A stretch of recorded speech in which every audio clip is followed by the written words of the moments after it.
nkakuona zuara buda, moyo wangu wakatanga kuroa,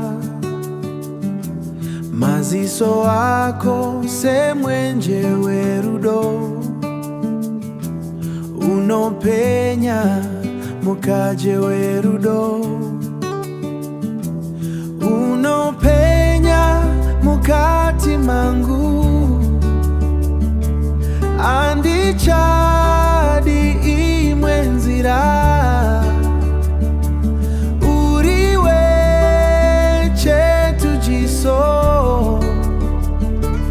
uriwe chete wandinoda, rudo wangu iwe, andimbo kusia, andimbo kanganwa, moyo wangu uri mu maoko ako, dinoguda kushika magumo.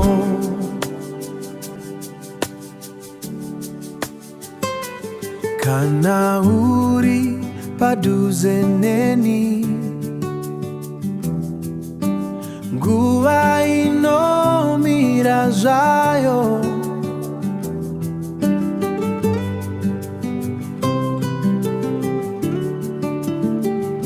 kuseka kwako kunondiporesa, uri chipo chandakapiwa,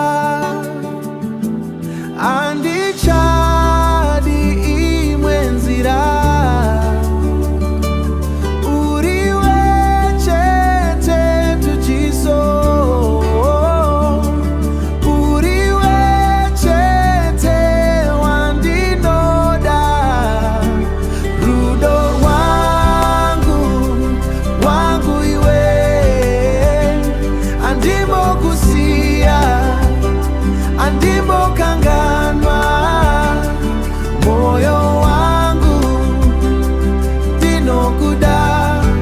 kushika magumo.